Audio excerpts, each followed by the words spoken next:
Yes, it's that time again. 8:30? It happens at least twice a day, you know. No. I mean, it's Beatleplaces time. Oh, well, it certainly is. Now that you mention it. Well, it just did. So let's get the show on the road then, Mucker. Okay. Some clothes will be a start. A nice vest. Please. Yeah. Oh, sorry about that. Is lederhosen all right? I suppose it'll have to do. It'll have to do, I guess. It's all there is. A bit artistically declined here. Well, that's super duper. It's the Beatleplaces Podcast with Messrs. Mark and Col. Hello. Hello back. Not you. Oh. Them listeners. Oh, well, in that case, don't forget everyone, for the next million zillion podcast, we're presenting Beatles with an A. And if you're hard of hearing, it's Beatles with a A. That's still a good joke. Hey. So stick around for the next 92 hours. Hey. It might get interesting. But remember. Yes, a splendid time. It's 8:30. No, forget 8:30. I told you that. Yeah, forget 8:30. I already told you. Is guaranteed for all. Hey! Marvellous. Is that it? No, we've got a bit to do now. Oh, no, sorry. Cue the theme tune. Cough. Theme tune.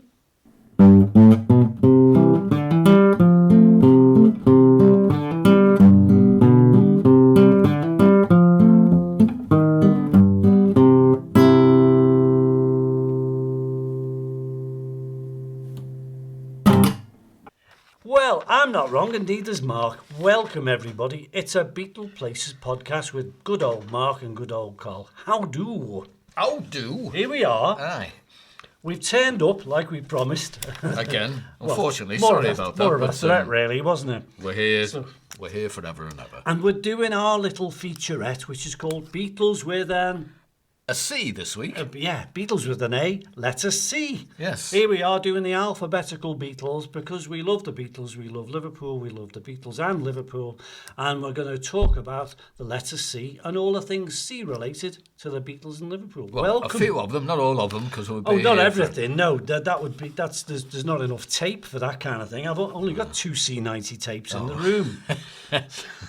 So here we are. You spent a fortune on them as well. So Mark and me will witter on, sort of interestingly, and we're going to talk about Beatle places, Beatle people, Beatle songs, Beatle events with the letter C in our head. Aye. And we'll do the best job we can. And don't forget, it's free, so you can't complain. Thanks for listening. Good night. Yeah. Here's a jingle. Yeah. Here's a jingle. Go on, then. Giving unemployed, good-looking, tall, handsome, well-groomed voiceover artists a bit of part-time work. It's the Beatleplaces Podcast with Mark and Col. Is that all right? Yeah, it's fine. Thanks. Thank you. Yeah. Next.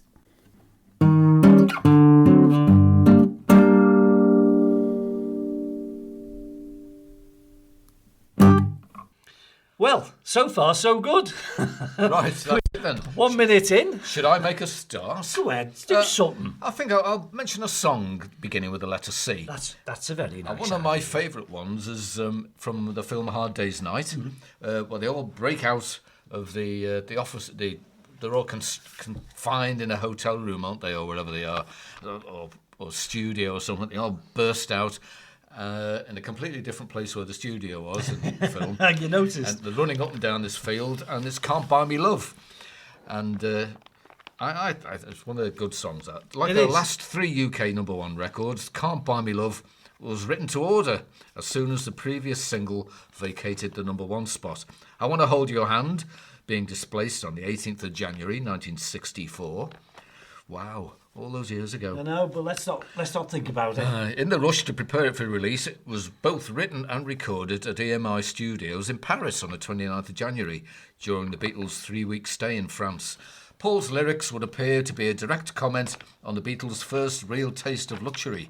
The Beatles, performing a series of shows in Paris, were staying at 2 adjoining suites in the 5-star Georges Song, 5 to you and me, 5. Just off the Champs-Élysées. Just off the A41. A hotel in one of the Paris's most exclusive areas, dotted with upmarket clothes shops and jewellery stores and all that stuff. I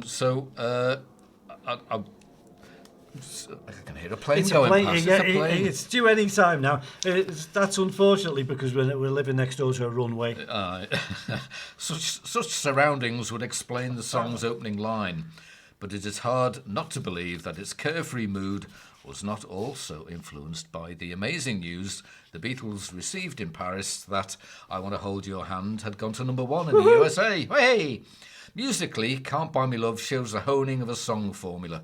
As on She Loves You, the chorus is placed first. It is. To start the song off to a fast pace, while the use of 3 major chords for the verse and 2 minor chords for the chorus was a formula used soon after on A Hard Day's Night, I Feel Fine, and I'm a Loser. So it's guaranteed to work, really. Yeah, it worked for me. Works, I loved them. It works, and it works. So keep on doing it. If it works, do it again. So that was Can't Buy Me Love. But why are we doing this podcast? First released in the USA on the 16th of March 1964, but I don't know when it was released in Great Britain. Oh, good point. Because it don't say here on this bit of paper. There's a whole book I've mentioned on the previous podcast, which is all about how I Want to Hold Your Hand became the hit that made them the Beatles in the world. They were famous from there on in worldwide because the US took over and said, we want this song, we want to play this song, we want them over. Can't Buy Me Love was the number 1 that sort of triggered the explosion of Beatlemania, I'd say. It was good. Great that. Can't Buy Me Love, 1964. You're quite right. Love it. Quite a long time ago now you mention it. Don't count the rings. It was just a while ago. Anyway, it's letter C, folks, with Beatles with an A, alphabetically speaking. We're covering the letter C today. Or tonight, rather, because it's evening-ish. And here we are talking about letters C. C for Charlie, C for cats. Little feature about cats, Beatle cats, who knew? In his early life, John, of course, had loads of pets because he lived with his Aunt Mimi and his Uncle George out in Mendips in Walton. And in Mendips, they had 3 cats. Any idea what the cats were called, Mark? Because we've been there and we wandered around. I didn't see any cats hanging around. Jerry? No. Mephistopheles? Oh, well, you're clearly an Andrew Lloyd Webber fan. Webber fan, the hyphenated version. Yeah. No, I've no idea. He had 3 cats. Well, his Aunt Mimi had 3 cats. There's a little story about the cats anyway. I'll tell 3 you cool cats? There were 3. Well. They probably, that's a really good thought when you think about it. 3 cool cats. Well, they were called Titch and Tim and Sam. Now, we had a cat called Sam. Did you? Yeah, we did. Oh. When he lived in Weybridge, John had several cats again, including one he called Aunt Mimi. Yeah. So moving on, a couple of years hence, in the early 70s, he moved into the Dakota building, and then he had 3 more cats, all Persians, and they were called Shasha. That's not me, bite me tongue. Shasha, as in shish kebab. Shasha, Misha, and Sharo. Don't know what these stand for, but there we are. No idea. No. When John lived with May Pang around 74 time, he had 2 kittens at the time. I don't know what he did with the old ones. It's this horrible thought, but what did he do with the ones he didn't have anymore? These 2 kittens were called Major and Minor. So, cat-wise, that's what John had in his lifetime. The thing about the cats at Aunt Mimi's house was, the house itself, me and Mark have been, it's only a really comparatively tiny wee little house, really, semi-detached house. And yes, it had lodgers in it. So Aunt Mimi, Uncle George and John were in the house with lodgers, usually two people, and usually from the University of Liverpool who were staying there. Usually they were vets, but I've done a whole feature on the lodgers. I'll mention them another time when we do the letter L. L as in lumbago. And we'll do lodgers another day. But what happened was the cat's hairs got in the lodgers' food a lot. Oh. Well, I won't dwell on that. I'll move along. There you go. Handing back to Mark. Thank you very much. Yes, well, moving on from Cat's Hairs, how about a song called Come Together? Abbey Road. Which we've just been listening to. We have, yes, We've just funnily been enough, listening 10 minutes ago. Abbey Road. Largely an album of melodic treats. One of my favourite Beatles albums. Actually, I think it's my favourite, actually. Bloody good, really good. The thrill of Come Together is in its rhythm and textures of sound. The sexy, teasing interaction between the drums and bass are contrasted by the lead guitar and organ, which glide dreamily above. Such fine work was the product of John and Paul's last ever true co-composition. John brought the song complete to the studio as a Chuck Berry-style strum on acoustic guitar to the metre of the lyrics and a few words of Berry's You Can't Catch Me. As Paul recalled, John asked him for an arrangement that would disguise the Chuck Berry origin of the song, though John was later sued anyway. He was. Paul came up with a contrapuntal bass line. Contrapuntal? Aye. Yes. That's a real word. It's in Wales. Oh, wow. I think I've got a nice cafe. And no doubt had a hand in directing Ringo to play the song's peculiar drum pattern. John never mentioned this help, but did, however, speak favourably of Paul's playing on the Hammond organ. Was that him? Yeah, yeah. Come Together sets an unusual parallel with John's later solo recording of Cold Turkey in '69. Between the two songs, John had forced himself through the painful withdrawal of heroin addiction, and the beautiful guitar notes that conclude Come Together, with accompanying moans, contrast the ugly guitar and terrifying screeches that conclude Cold Turkey. As such, they make an unusual pairing, as firstly the evocation of heroin high, and secondly a warning of the horrors of withdrawal from the drug. So, bit of a mixture there, Well, he was an honest writer all the time with his songs. We were just enjoying how simple his lyrics used to be. And he'd still tell a story that was funny or ironic or even laconic. And he got his points across pretty well in a 3-minute song, and yet there he is talking about drugs. Yeah, it's Timothy Leary that suggested the name of the song as well. Did he? Because he wanted John to write a campaign for his bid to become governor of California. Unfortunately, Ronald Reagan got there first. Come Together was Timmy Leary's campaign slogan, so John sort of lost interest with it in the end and ended up with something completely different. Yeah, I know he had, he was polarised opinion sometimes because he'd flipped from, wanting to have a revolution and not having a revolution. He was all that all the time, but I liked him for it. Aye. Come Together. It's funny, we've just been listening to the superb remix version, which Mark brought up and played tonight on me telly. And it sounds really cool. It sounds really good. Everything you can hear. It's fantastic what production you can do now with computers and stuff. But it doesn't take away what was originally there. And I thought that was great.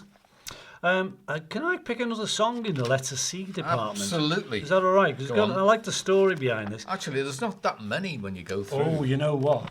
I'll prove you wrong. Look at that list. That's a list, mate. Well, there is, yeah. Yeah, and we could rattle on about them, but there's a few. There's very few ones with the letter X in them. But we'll get to that in 23 weeks' time. Right. I'm poised. Right, the song I was interested in and read a little bit about was the continuing story of Bungalow Bill. I didn't think much of the background. I didn't realise there was a background to the song. Yeah. I thought it was made up and it was a bit of a lark. And yet it's a proper song with a backstory. One of the several songs John composed during his time in Rishikesh in India. And he used to say this was written about a guy in Maharishi's meditation camp who took a short break to go to shoot a few poor tigers. And he came back to commune with God. How ironic. This was the character they called Jungle Jim, and I combined him with Buffalo Bill. It's a sort of teenage social comment song and a bit of a joke, really. He was good at sort of shoehorning jokes into his songs, however you heard them. The chap John referred to was a young American fella called Richard Cook. He was the third one, Richard Cook III. He came to Rishikesh to visit his mother, who was studying at the ashram. Both Cook and his mother went hunting, and Cook shot a tiger. He later felt remorse and met up with the Maharishi to discuss it, where John and Paul happened to be present. The number was recorded in October of '68 when they all came back, put on the White Album, of course, as we all know. And John leads vocal and plays the acoustic guitar and the organ. Now, what's famously understood is that Yoko's in there too. First time we heard a female singer singing a bit. But who else is on there who's a female? Marianne Faithfull. That's a bloody good guess. Yes, Is it? But it's not right, but it's well. really good guess. We've got Yoko Ono singing "Not When He Looks So Fierce." You remember the line. Aye. And yet, in the background, in the chorus, "Hey, Bungalow Bill," is Maureen Starkey. I never clocked her. Never clocked her there. And we also probably, I think somebody who got like 10 quid session music for helping out was Chris Thomas, the production guy, engineer, who was on the Mellotron, which I love. I love that nice. bit. And he did it, Chris Thomas. Chris Thomas later to produce the Sex Pistols. Yeah, famously, their one album. And who knew? Who knew? There's a letter C of interest to note. And you're listening to it on the Beatleplaces Podcast with Mark and Col. And What was that, interference then? No, that was me just wobbling my dentures. Oh, right. And we're here most of the week. If you want us, we do matinee shows. And this time we're doing features called Beatles with an A, which is our alphabetical tribute to what the Beatles did and do. And it's all about the Beatles and Liverpool, if we can help it. Over to Mark. Aye. Well, I'm going to pick another song now to tell you about. Okay, Song only a Week in the Sun, I suppose. A little bit of information. An album, well, it's Cry Baby Cry, actually. Which, I like it. Yeah. They did it originally for Beatles for Sale. As an early run-through of the song, John, eventually damned as rubbish, is revealing for some strong musical ideas on bass and drums that were oddly dropped from the final version. So it was it's quite an old song, Cry Baby Cry.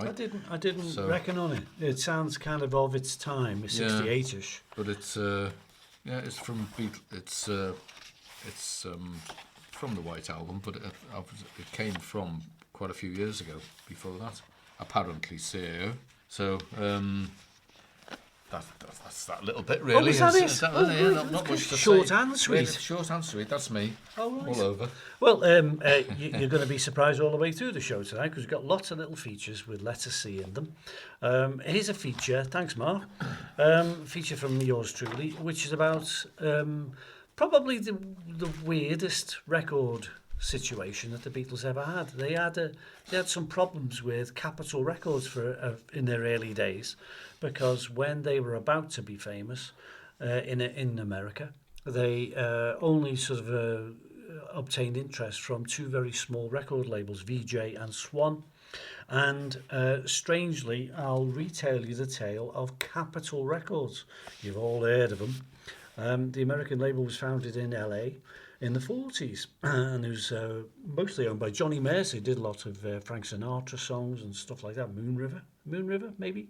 No, got that wrong. That's Henry Mancini. Oh no, Henry Mancini and Johnny Mercer. The company Capitol Records is based Capitol Tower. You can picture it already, I'm sure you can, which looks like a stack of records. Right, it looks like a stack of records. Yeah. Doesn't look like, nowadays it'd probably look like an MP3. In the 50s, EMI Records in Britain began to experience a number of problems, and the American Columbia label left EMI to place its roster of artists, Doris Day, Johnny Ray, Frankie Lane, Guy Mitchell, all them. EMI lost their contract with RCA Victor, so producing EMI records overseas in America through RCA Victor just flopped. They dropped them. But with a bit of great foresight, really, Sir Joseph Lockwood, Sir Joe to the Beatles, in 1955 he bought Capitol Records. Cost him $9 million. Although they owned Capitol, they didn't want to pressurise the label into just accepting whatever British records they had in Britain. And they gave Capitol the right to really refuse the records that came over. And they did. So when the Beatles were hitting the spot, Please Me was making some interest, they were offered to Capitol. And they said, nah, not really.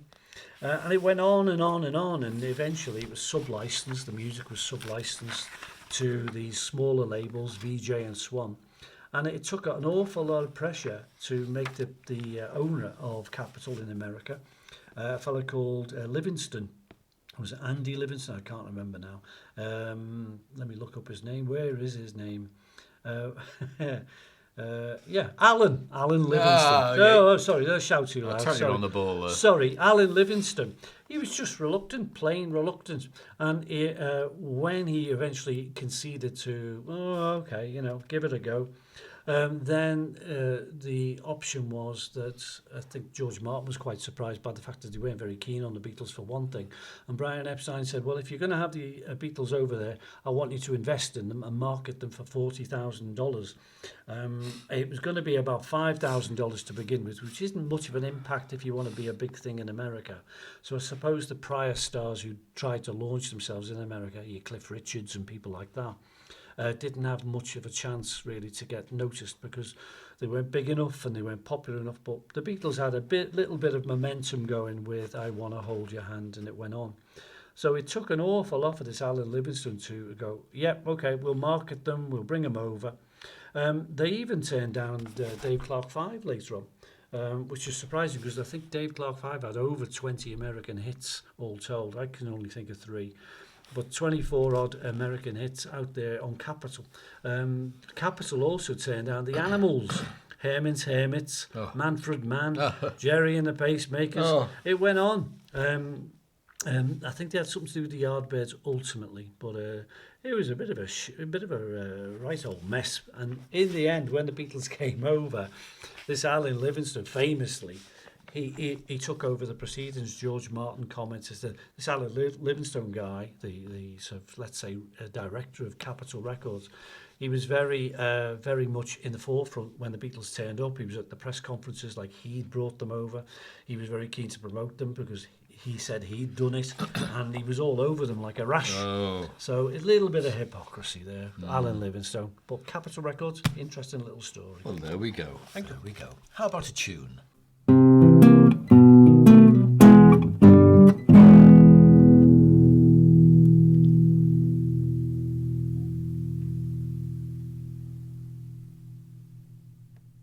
Well, that was nice. It was, wasn't it? I think banjos could have done a little bit more to it. I like the tuba. Do you think? No, that wasn't a tuba. I'm sure. Oh, sorry, that was you, was it? That was me, blowing my nose. Sorry. C again.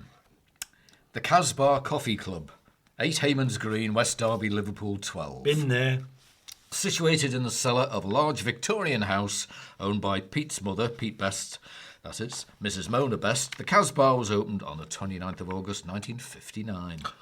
Mrs. Best had watched a London-based TV pop programme in 1959 and had decided that Liverpool needed a venue to match the coffee bar clubs in the capital, which were very popular at the time. Mona was aware that there was a mass market of teenage musicians in Liverpool who had nowhere to play and set about recruiting a resident band, and the Quarrymen were enlisted. The 4-man lineup on the opening night was John Lennon, Paul McCartney, George Harrison and Ken Brown. Aye, he wore glasses. Ken with the glasses. Ken with the glasses, that's how you remember him. Very good. This lineup appeared on the club on a further 6 occasions without a drummer before a dispute over money saw Brown leave the band and team up with Pete Best in a group called the Blackjacks. It would be almost a year before John, Paul and George returned to the club and invited Pete to join them as their drummer. Their first engagement on return from their first trip to Hamburg was not Litherland Town Hall, as often stated, but the Casbah Club on the 17th of December 1960.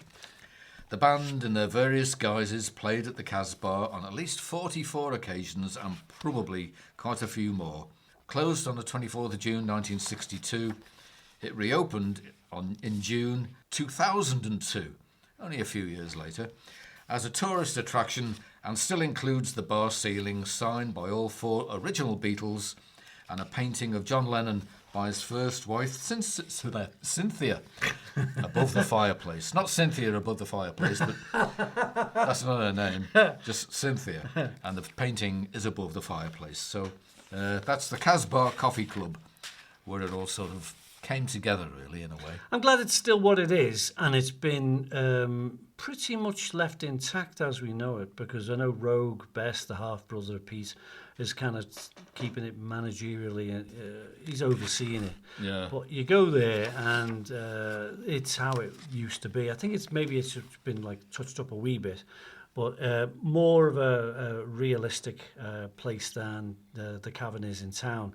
The Cavern in town in Matthew Street that you may visit as a tourist, as a Beatle fan, is a pub at the end of the road, really. It used to be a pub me and Mark used to go to a fair bit. Remember, Monday nights? Aye. And we'd have a beer in there. And it was a pub because the original Cavern was knocked down. But we'll talk about the Cavern in a tick. Because that's another C, and it's a very big, important letter C. Can I pose you a little quizzy poos? Oh, super. I'm Quiz ready. time. It's quiz time, but I think it's jingle time first. Oh, right. Off you go, then. Beatleplaces with Mark and Col. Please address all complaints to Mrs. Betty Pimplebottom, 12 Seaview Cottages, Tibet.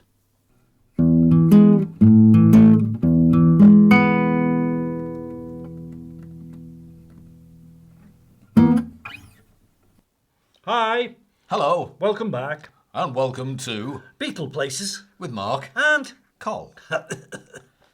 Have a lie down, mate. Have a lie down. thank you, Doctor. We're having a lovely evening, aren't we? And glad everybody is tuning in and listening to us anyway, all around the world and other places as well. I think so. Yeah. I mean, somebody. I'm talking about the quiz book. The quiz we're going to do. So I get a lot of people buying the quiz book from Canada. I don't know what the thing is about this quiz book in Canada.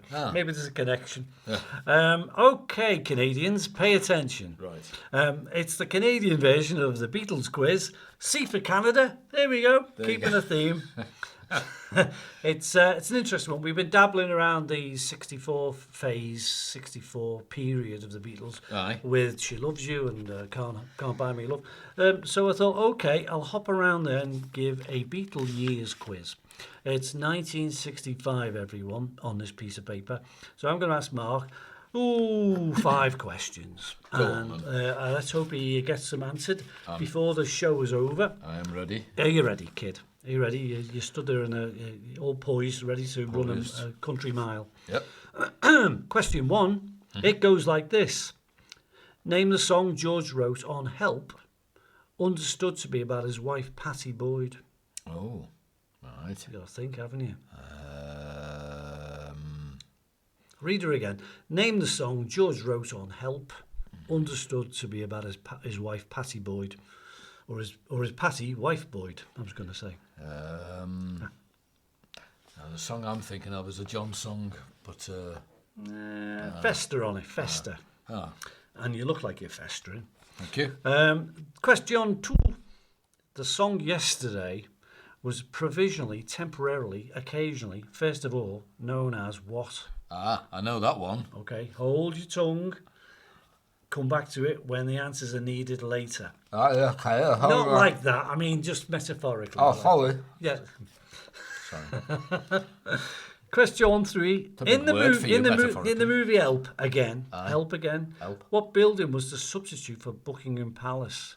If you're a Beatles fan, you'll have this in seconds. If you're not, take a walk. I'll take a walk. Okay. I can't remember. I know, and I wrote the question, but You've got it written down there in front of you. It does help, but I wrote it on my arm so I could cheat. Question 4. Which 3 countries did the Beatles tour in Europe in 65? And you can have a stab at that because you could probably get 2 out of 3, not really without trying. Right. And number 5, just to conclude a little quizzy poos, the TV show that was called The Music of Lennon and McCartney featured Peter Sellers. Yes. And in that, he sang what Beatles song? Could have been either of 2. Well, I'll let you have both. But you get extra points, and I'm afraid you can't go for the 3-piece suite if you do. Right. Could double my money? You could double your money, but there's no money. Right. I'll take my pick then. That's a different quiz altogether. Sorry. Thank you, spin Michael. the wheel. No, that's another quiz from the 60s we can't talk about because people don't know what we're talking about. This one I answer with the question. That's Jeopardy. That's Jeopardy, and we're not American, that's our problem, isn't it? Good effort, lovely posture. Come back later. We're back to our letter C, everyone. Okay. Here's Mark. Okay. Another club in Liverpool was called the Cabaret Club on 28 Duke Street, Liverpool 1. Brian Epstein had been anxious to introduce the Beatles to the cabaret circuit. But this booking proved to be unmitigated disaster. The club which Brian frequented socially catered for a quieter, more sophisticated clientele who preferred music by the likes of Tony Bennett. So when the Beatles opened with money, it didn't go down too well. Their one and only appearance at the club, for which they received a £15 fee, was on the 25th of July 1962, and needless to say, they were not rebooked. Situated a little further up Duke Street was the Zodiac Coffee Club, Oh, yeah. a venue much frequented by the Beatles and other local bands. On one famous occasion, the Beatles had a lengthy jam session with the Big Three, Rory, Storm and the Hurricanes, Jerry and the Pacemakers. Cilla Black used to work behind the counter, and it was at the Zodiac that she met her future husband, not her first husband, her future husband. One of them. Sorry. The Cabaret Club stood on the corner of Campbell Street and Duke Street. The building was demolished not so long ago and replaced by a modern office block. So, all gone.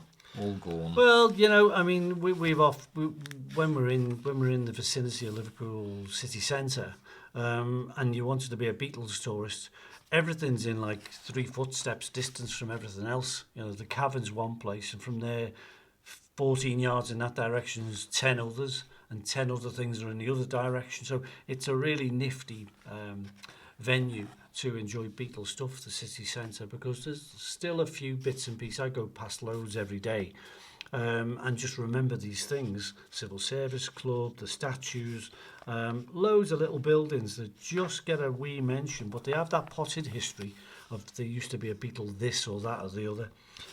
It's great, and it's my little way of enjoying the day.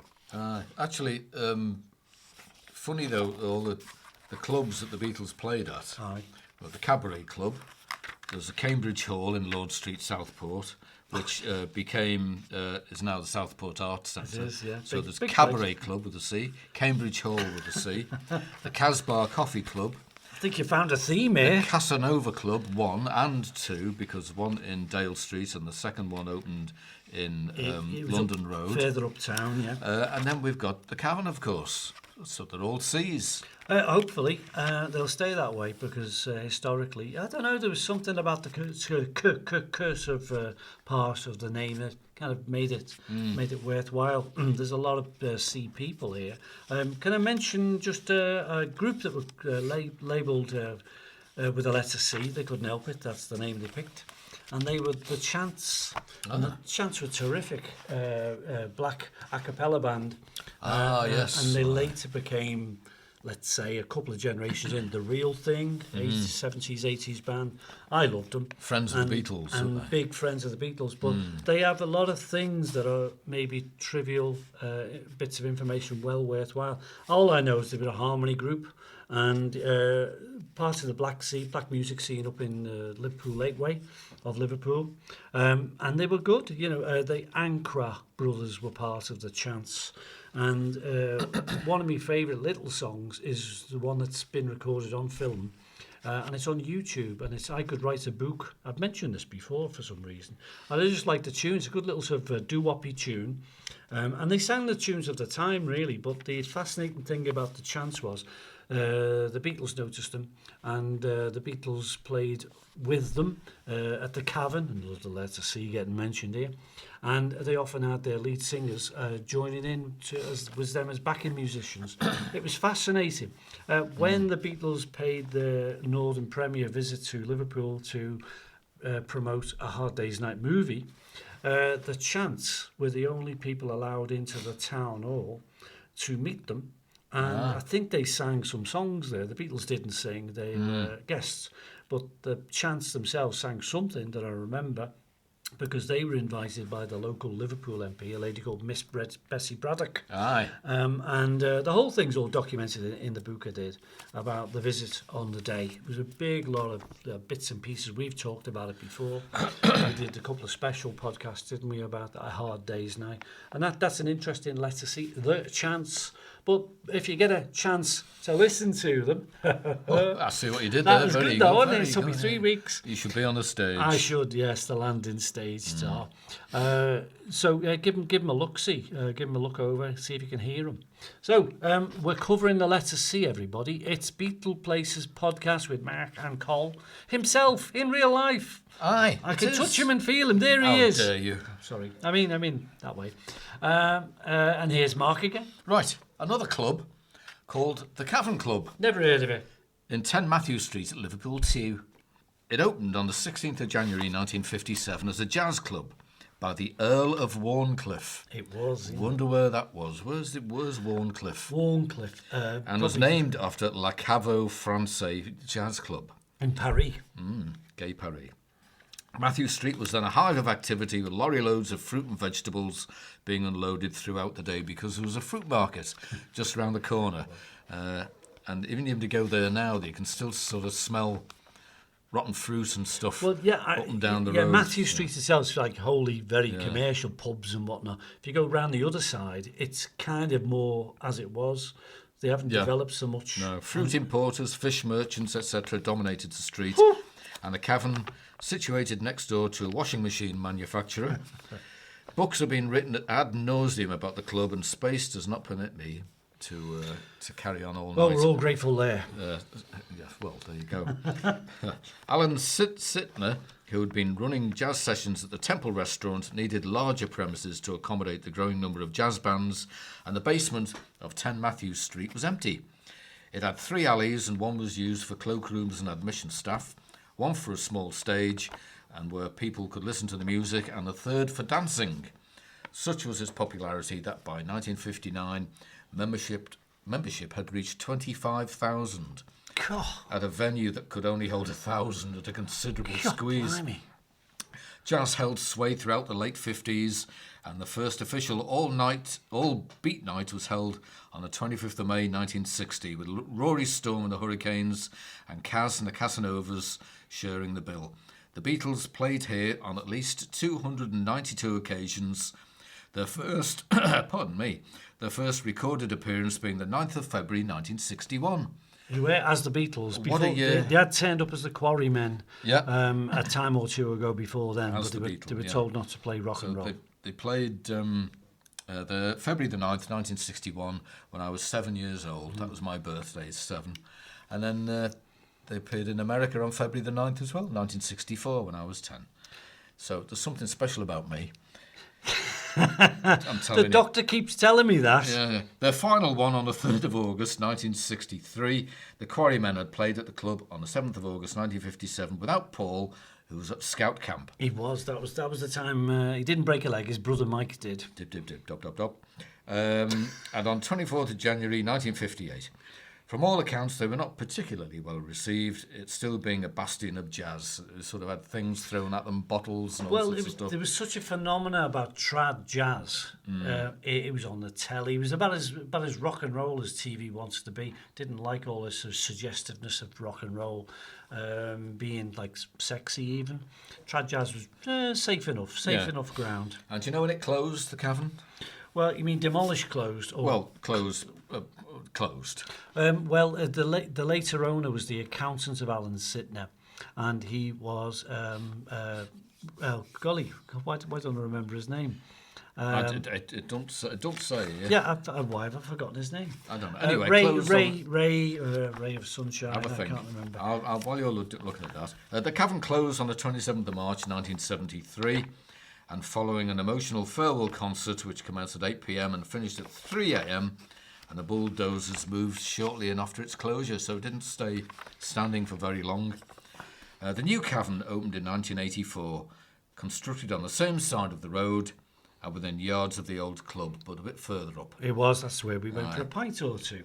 Over 15,000 bricks from the old cellar were used in its reconstruction because they built an air thing for the tunnel, didn't they? Yeah, if you want a little sort of shortened version of the story, was the piece of land that is and was where the Cavern is, and I look at it a lot because I go past it a lot. It's an air duct sticking out the ground. Like a big transformer Just thing a big there, old, isn't it? it's weird, like a power station, mini power station. That's where the cavern was, everyone. What you see when you traipse up Matthew Street is where the cavern's been rebuilt, recited. Paul McCartney mentioned it in his 99 visit to the cavern. He said it wasn't here, it was down the road a bit, because it was opposite the pub, more so, the Grapes. Ray McFall was the later owner, and the poor fella just didn't understand how to run a business. He was a good businessman, and he picked the band and he got them playing. But the problem with the cavern was he ran it with his own finances. So when the payments were due up and the bills were due, he went personally bankrupt. And unfortunately, he let everything go. And there was, of course, a bit of a riot because of the history of the place. And the Beatles had such a hallmark in terms of where they'd been. This is the place they played the most. It was so important.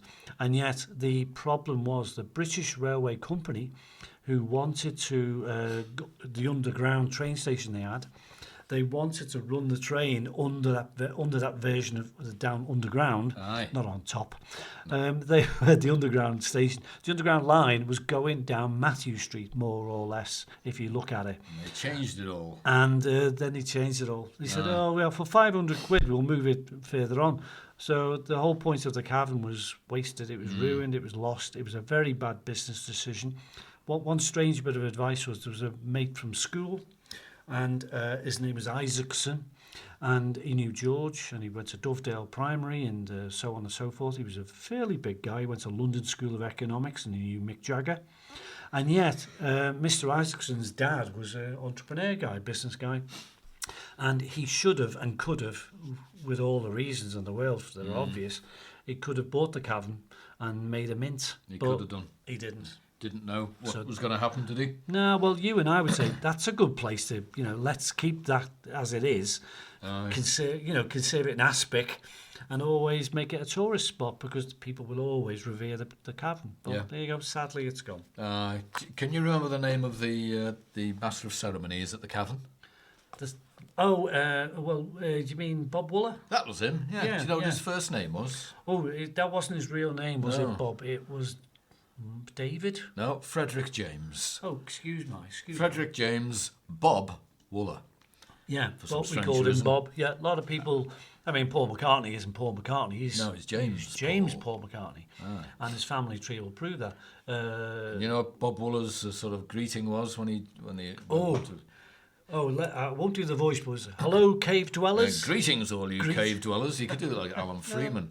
Greetings, all you cave dwellers. Welcome to the best of cellars. Oh, it's like he's in the room. Chung, and then into whatever. Yeah, off we go. Well, yeah. He did the intro on the Granada TV clip that you see when the Beatles are playing in the cavern. And he goes, this is it. Here they are, it's the Beatles, and then they play, and there's 9 minutes of very valuable footage of them playing in the cavern that one time. There you go, the cavern covered by Mark. Isn't he great? I am. Yeah. Here's a jingle. It's the Beatleplaces Podcast with Mark and Col, playing 8 days a week.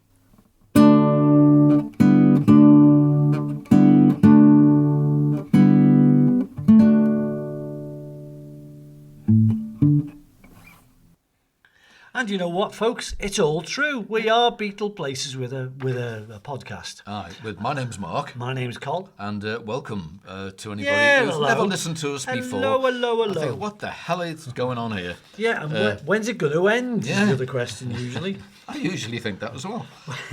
How much longer? How much? So we're covering the letter C, everyone, because we're doing a feature called Beatles with an A, an alphabetical appreciation of the Beatles in Liverpool, because that's where we're from and that's what we like. Mark's here and Col's here, and if Mark will permit me, I'll do a letter C, which will be about one of the people that the Beatles knew and loved, or associated with, or went out with, or lived with, or one of them. And it's famously known to be, I had the wrong page. I was going to pick two comedians, but they're both letter C as it goes. And the first one is Ivor Cutler. Ivor Cutler. Me and Mark know this guy pretty well. He's a well-known oddball, lovable oddball, and he was a poet, a Scottish fella. And one of my very favourite tunes is one of his, an Ivor Cutler song. He was around until 2006. Sadly gone. The Beatles had a fondness for all these sort of particular eccentric humorists because they were always on telly, and this is what the Beatles influenced them greatly, because they always repeating jokes and bits of comedy that was seen on telly by these people at the Cavern and various clubs, because they used to do a bit of shtick. When they sang songs, they used to tell jokes and be silly, and it came from people like Spike Milligan and Max Wall, Vivian Stanshall from the Bonzo Dog Doodah Band, and Stanley Unwin, who was good with words and worms, and this fella called Ivor Cutler. Ivor Cutler was, I think he was an ex-teacher, can't kind of remember, but he just had a little bit of a weird way about him when he was telling songs and reciting poetry. And you will recognise him because he appeared in the Magical Mystery Tour movie, 1967 feature. He was basically raised in Glasgow, and he was an eccentric type of teacher guy. He encouraged kids to parody songs, and he performed a bit. And then he started getting a chance to record records. That was kind of the thing in the early 60s, comedians making records. That was how I kind of got interested in music and stuff. Musical comedy records, and Mark might remember Bernard Cribbins and Charlie Drake, the Barron Knights, all these sort of people. They always tickled my fancy because I was a little kid and I had no money, and these records were always lying around in second-hand shops, and my dad would bring them home. And that would be it. I'd get interested in, funnily enough, all George Martin productions as it goes. And so this Ivor Cutler recorded a couple of LPs, long-playing records to you and me in the modern day. And he was famous, and the Beatles noticed him. And the Beatles certainly appreciated him. Paul particularly liked him because he was on the radio, and he wanted to know more about the musical instruments he played. And the instrument we're talking about is what's called a harmonium. And you would hear it. You would hear it on things like... oh God, I'm just thinking of a song to speak of now. Probably, Things We Said Today, maybe. I'm not sure. Not too sure myself. Yeah. But the song Paul talks about when he mentions Ivor Cutler is I'm Going in a Field. You've got to hear it yourself because it's a lovely little tune with a little change of chords in the middle, which is kind of interesting. And when you hear the song, you realise you can see why Paul kind of likes that genre of music and comedy. It's a love song. It's a nice little song, but tune into it. Ivor Cutler, I'm Going in a Field, and there's another letter C and a Beatle person covered at the same time. Value for money or what? Absolutely. It's the Beatleplaces Podcast with Mark and Col. We haven't planned the show, so nothing can go wrong.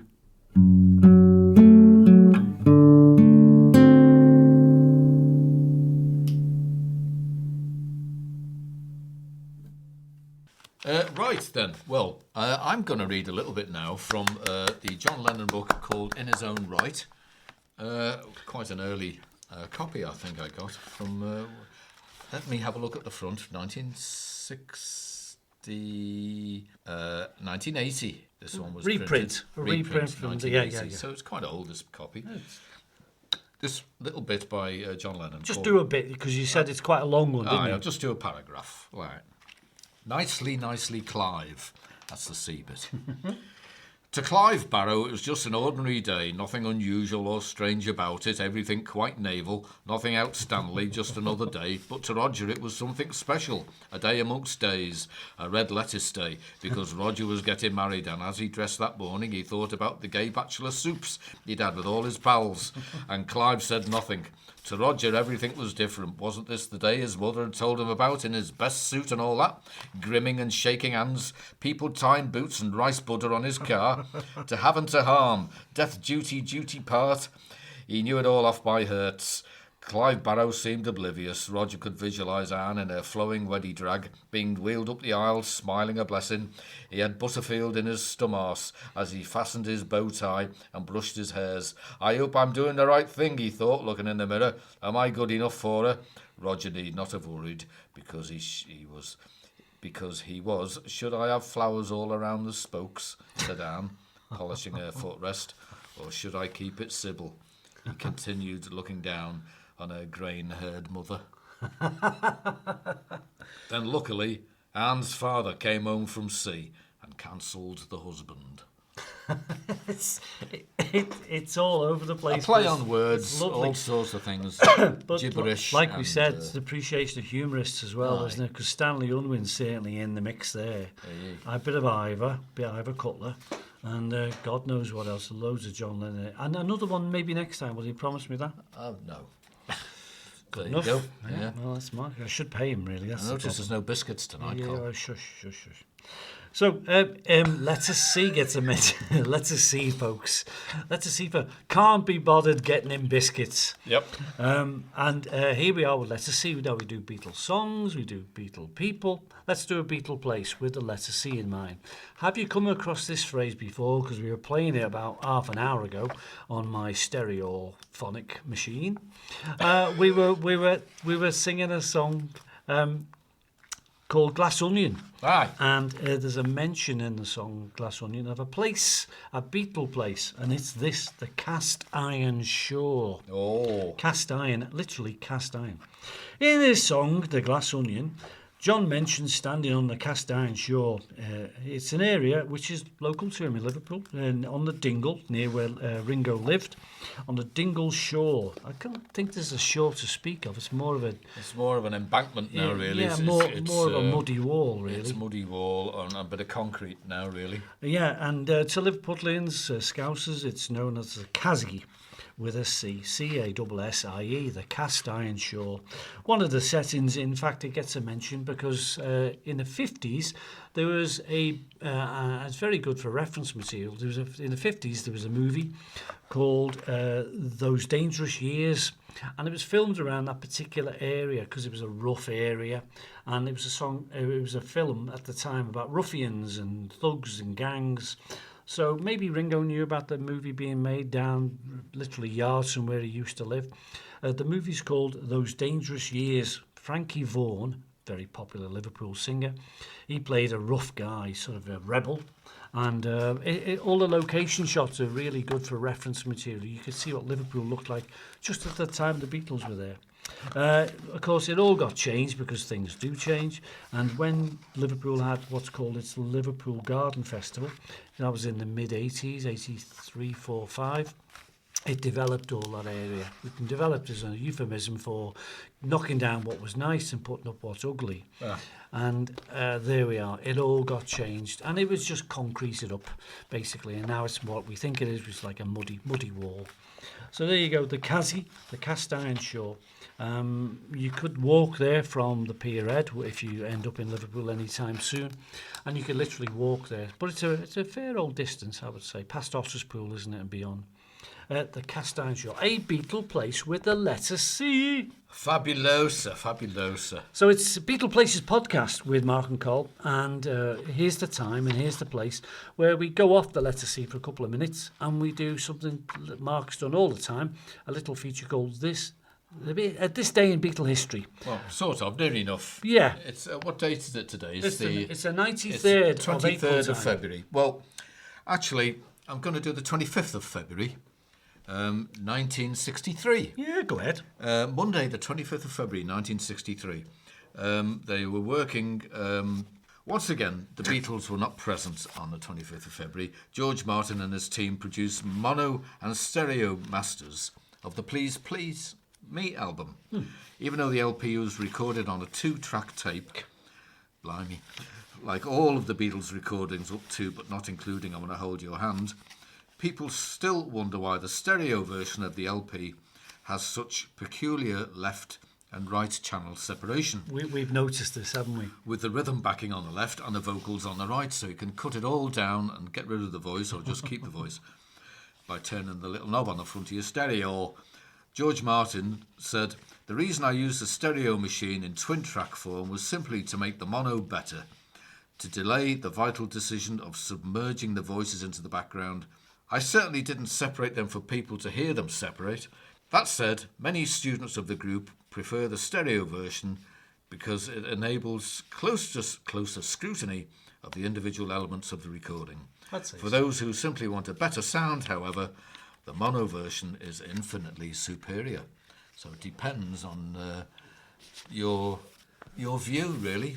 Do you want to hear the little bits, or do you want a better sound? Well, nowadays we're getting so many Beatle reissues which have this enhanced and that improved and that AI'd.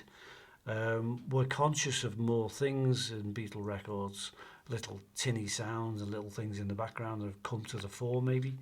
I like it, and I appreciate it, and God knows they'll never run out of things to fiddle around with on Beatle records. It just seems to be the way. No. Always find something to dig out and redo again. Oh, good. Yeah. Any other days to mention? Not at the moment. Oh, that's all right. I'll skim through my immense repertoire and see if I can find another That much? sort of around about Like a comparative month and a year, different year. How's that, kid? I'll dig around, see if I can find in He's good. 1968. He's reliable. He's cheap and he's reliable. That's Mark for you. Col here, and Col's got going to cover a Beatles song with the letter C. You may have heard of it. It's called Come and Get It.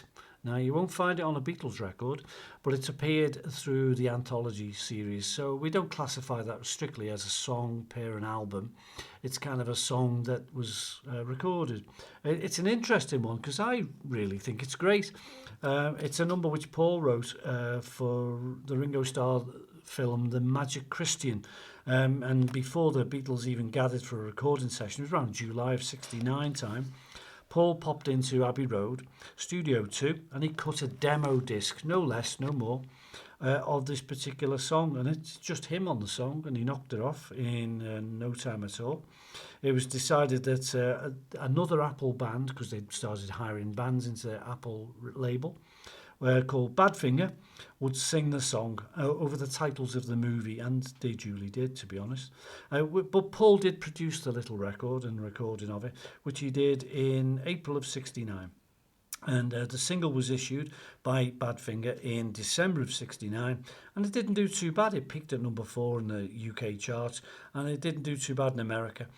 Paul's original demo, with himself on the drums and the vocals and the bass and the piano, it was recorded in just about an hour, and like I said, it appears on the Beatles anthology. It's a lovely tune, good beat, and it's got a build-up of the song, and it builds nicely. And it should have really been properly produced and properly put on a Beatles album. It never did. The song that never was, Come and Get It. Well, there you go. I'm going to whiz back in time. Sunday, the 11th of February, wasn't 1968. Wow, that's just amazing, isn't it? So I'm going Sunday, the 11th of February.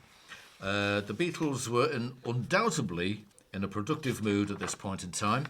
They completed their planned 3 songs so quickly in just 4 sessions that a 2:30 midnight session pre-booked for the Studio 2 on Saturday, the 10th of February, was cancelled. On this day, the 11th of February, the plan ostensibly was for the group to be filmed working in the studio, the clip to be given to television stations worldwide to promote Lady Madonna. But once inside the studio, the Beatles decided to record, the result being Hey Bulldog. Started, finished and mixed for mono in 10 hours and recorded on straight 4-track without any reduction mixes. Sure. There was no question of Hey Bulldog rivaling Lady Madonna for the next A-side. John had composed it specifically for the Yellow Submarine film and soundtrack album. Note, though, although it does appear on the latter, on the soundtrack album, only on some prints of the film is the Hey Bulldog sequence. It is, yeah. The Americans didn't kind of take It was to edited out of a lot of copies. Excuse me. Bless you. While the cameras whirred for the Lady Madonna film, John led the Beatles through 10 takes of Hey Bulldog, following the general instruction he gave to George Martin in the control room at the start of the session and captured on the original tape. Just tell us when we get a good one. All 10 takes featured a basic rhythm track of piano, drums, tambourine, lead guitar and bass guitar. On take 10 was then overdubbed a fuzz bass, deliberately offbeat drums, a rasping middle-eight guitar solo, double-track Lennon vocals and a single-track backing vocal by Paul. The song, as released on disc, has a curious ending. It was standard practice for the Beatles to ad-lib and mess around after they had reached the point where the song would be faded out on the record. Yeah, we were talking about this, weren't we? Aye. In Hey Bulldog, they duly began barking, shouting and screaming. But during this day's mono mixing, remixing was done. Words, aren't they terrible? Incidentally, at 51 cycles per second, they decided to keep some extraneous material in. That was a really fun song, recalls Jeff Emmerich. We were all into sound texture in those days, and during the mixing, we put ADT on one of... did he say? Woof woof. Yeah. What's ADT? Double tracking. Automatic double tracking. Automatic double tracking, yeah. We put automatic double tracking on, what did he say? Woof woof. Bits near the end of the song. It came out really well. What did you say? Woof. Hey, no anymore. Oh. But I like that song too, and also it's just the way Beatles stuff sort of happens, and Beatle music is kind of put together like on the spot in 5 minutes ago. It was made up. First time I heard that song was on the Beatles' Greatest Hits album, which has got sort of a 1960s style cover on the front of it with a bloke in flowery trousers. Oh yeah, and stuff oldies like but that. goldies. Oldies but goldies. The first time I heard that track was on that album. I bought that in Llandudno years and years ago. Well, you've got to do something in Llandudno, haven't you? Yeah. Welcome everyone. Beatleplaces with Mark and Col, doing our utmost to make the Beatles as entertaining as possible, as if they haven't done it already themselves. Most of our lot. So, just rattling through, I mean, we've covered songs and places and a few things. I may as well tell you what songs there are, letter C songs from the Beatles. You'll find there's a few you've forgotten about, but tell me if you know them. Mark covered it today, Can't Buy Me Love. There was Carnival of Light. Remember, not so much a song on records, because it's just an enigmatic recording that's never been released. George Harrison wouldn't permit it. Paul was keen on it, but it's got a story all of its own on its own. Carry That Weight, good song, yeah. Cayenne, which was an early Cavern recording song that the Beatles had. You'll find that on the anthology. On the first album was Chains, an Alexander song. Child of Nature, which became... Mother Nature's Son. Child of Nature, John's song. He sang it in solo years. Imagine. Yeah, No. you get close. And Give Up. Posthumously, it was sung I can't as remember. Jealous Guy. It was the chords, really. It wasn't the words so much. Christmas Time is Here Again. That's not an announcement, folks. That's a song title. Goodness. Frightened me life out of me then. Then the song I just talked about now. You weren't going to go out to shops, were you? It's a bit late for that. Start writing me cards. And so, Come and Get It. Come Together, which Bad Finger. We were listening to Come Together when Mark arrived tonight. We had a good old listen to that. Cry Baby Cry, which Mark has covered already tonight. And an oldie, a very oldie, a version written by Harrison and McCartney, Cry for a Shadow. Oh, aye. They're the songs, they're the ones. And Continuing Story of Bungalow Bill. Correct. Hey, who did he kill? Aye. Beatleplaces with Mark and Col. Letter C. Beatles with an A is the feature this week. We're doing well this week. I reckon so. Let's see how well you're doing in the quiz. Right, how this about is my downfall now. answering the questions? How about saying it properly? Quick, spotlight on Mark. Right. We're talking about the Beatle years. 1965. Feel the heartbeat. Yeah, just getting all sweaty around the gluteus maximus. Oh, yes. I've been there on holiday. Those Greek islands are great, aren't Lovely, they? yes. Right, question one. Give me an answer to question one. Name the song George wrote on Help. Understood to be about his wife, Pattie Boyd. And there was a few, wasn't there? But this was the first one. I'm stuck. No, it wasn't called that. It was called I Need You. So I never knew that, so I kind of figured it out. Yeah. Okay, question two. You'll thrive on this. The song Yesterday was provisionally known as what? Scrambled eggs. Oh, baby, how I love your legs.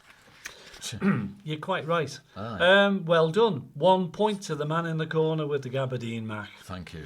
In the movie Help, What building was the substitute for Buckingham Palace? I'll leave a pause here whilst clever people who are Beatle freaks can Go answer through the that books. one. Yes, I'll just go through my... Yeah, Mark's not... What's that? You're on Google what, Mark? Google, oh yes. No, you didn't it's find it nothing still? there. No. There was a place called Cliveden House. Cliveden House. I'm sure people could still go to these places. Probably. So take a random guess here. Which 3 countries, question 4, which 3 countries did the Beatles tour in Europe in 1965? We did plenty of tours.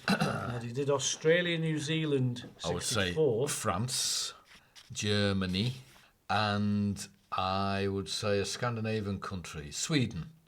1 out of 3. Norway. 1 out of 3 still. Liechtenstein. Still 1 out of 3. Switzerland. Oh, aren't you lucky? Still 1 out of 3. It was France, right enough. Spain and Italy. Oh, well, blow me down. Lesser known tour places. Although there is kind of an album out there with the Beatles in Italy. I think it's just recordings. It's not a live album. No. But there we are. Oh, well. There we are. I failed on that one then. So good of you to try anyway. It was, wasn't it? Finally, Yes. the TV show that was on Granada, I remember it was, John Hamm produced it. And it led to some other things, which is that they led to making their own videos on the back of this, another story, another day. The TV show called The Music of Lennon and McCartney featured Peter Sellers singing which Beatles song?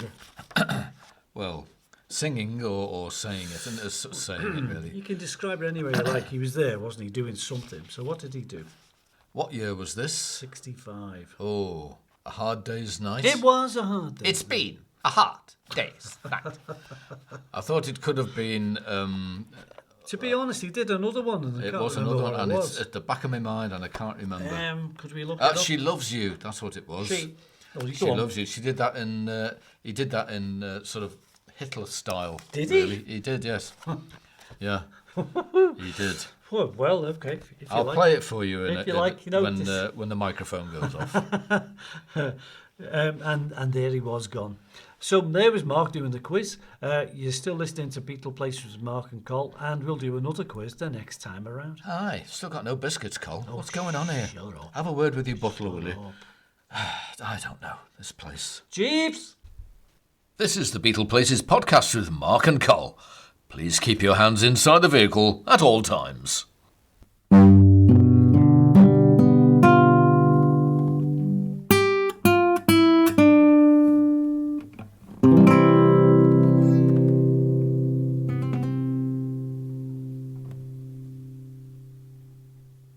Was that a jingle I heard then? It was not a great one of our better ones. Oh, super. Yeah, but they could be funnier, people tell me. You're listening to Beatleplaces with Mark and Col. hello. Good evening. Off you go. One more feature to do tonight, and then we'll call it a night or a day. Friday. How about Friday? Call it Friday. Yes. The C4 cartoons. C for cartoons, because the Beatles made cartoons. They did a bit of everything when you look around and see it. And they did some cartoons. I wouldn't say they were in the cartoons. And we're not talking Yellow Submarine here. We're talking about the time when King Features, this syndicate that made TV shows with little silly character cartoons, launched a bunch of syndicated shows featuring the Beatles themselves as characters, cartoon characters. November 64 is as quick as that. 63, no one had heard of them. 64, there was a whole distribution of TV cartoons featuring the Beatles. There was all kinds of merchandise out there, but the Beatles were sort of written into the show in the sort of guise of the Hard Day's Night characters that they were at the time. And a local London Soho animation studio called TVC was in charge, and they made 26 of these cartoons, and because there was such demand and so many had to be made, these were sent out to various animation studios in places like Australia and Canada. And originally it was hoped that the Beatles themselves would do dialogue and whatever, but that's practically impossible. So instead, you won't believe this, the voices were given to two people. One was Paul Frees, who's an American guy, and he tackled John and George. Aye. And the other two voices, Ringo and Paul, were handed over to Lance Percival, well-known British comedian guy from London. Nothing to do with Liverpool, neither is Paul Frees. No. So the accents were like about a bazillion miles away from reality. Bit like Dick Van Dyke's Cockney accent. Let's not go there. Oh, well. So anyway, they persevered, did the shows, and they were just in that style. But they were described, and the animation advice that was given out to the studios was, make the Beatles look like this. So John's characters were, he pulls funny faces, especially when he's giving orders. He makes slightly queer showbiz gestures that can be used in long shot. Gives the feeling that John doesn't want to take his job too seriously as a leader. Paul, however, is more poised and stylish. He always looks straight at whoever's talking to him, and he's the one who gets excited whenever John says anything. Whereas George, you can picture the cartoon of George here, never looks at anyone he's talking to. He nearly always gives the impression of frowning, and he always leans against something, and his shoulders are hunched, his hands are always in his pockets, and his legs are crossed. That's a hell of a way to cross a zebra crossing, isn't it? Yeah. Poor Ringo, however, looks a bit disjointed. Makes him look like he belongs to hospital or something. Always got his thumbs up in the air. Whether walking or standing, he keeps his upper lip protruding. He keeps his hair at the back long and shaggy. He keeps his mouth in a wavy line, and when Ringo laughs, he makes a funny remark and squints. Well, there you go. Poor lad. Yeah, the plot lines are a little bit weird because they're a little bit sort of, stereotypical, and let's just say a bit xenophobic. Aye. Yeah, a little bit sort of shouldn't have said that, but he did. And of its time, let's just say of its time. Of its time, like a lot of things. Bloody hell, yeah, including my swearing. So John Lennon didn't think that much of him, and he said, I don't want to be like the bloody Flintstones, and he never kind of appreciated it. It was never really shown in Britain. We did see it. I did see him, and you can catch him on the internet, certainly, but they were never really around at the time, and never shown in the 60s in Britain, and rarely shown in the 70s. It shouldn't have been shown at all, probably. And the whole ironic thing is, the Beatles own the rights to them now. Oh, well. So that'll be the next thing we get in stereo, done with AI, in dynamic stereo, with Atmos and everything Technicolor else. and Atmos and everything else. And that's jazz. There you go. Trad, man. Anyway. I think it's time to give our show the old heave-ho. Yep. I'll heave. You ho. And I'll get me keks on. Sorry, I wasn't insulting you there. I just said it in a way to... I'll get me keks on and go home. Oh, yeah. Well, you better, because it's a bit drafty out there. It is, yeah. So, shall we say thank you to everyone for listening? Yeah, very good. Thank you for listening and giving up all your time for listening to this load of all old our cobblers. valuable knitting time. I think you could have been staring at a wall or watching some grass grow. Instead, you've listened to this load of old rubbish. Paint Drying for Beginners was presented by Mark and Col. And the programme's called Beatleplaces. Yeah, it's a proper podcast, a real, genuine podcast. We welcome you next time around. We'll have quizzes next time. We're going to cover Beatles with an A letter. He's forgotten already. Letter D. D for duck. D for doubtful. Yes. And we'll be here doing all the D's that matter in Beatle world for all you Beatle fans. So appreciate your company. If you come and join us, that would be lovely. So I'd just like to say good evening. Ta-da. Is that it? Better be. I've run out of things to say. Turn it off then. Turn it off then. The red light's off. Yeah. All right. It's off.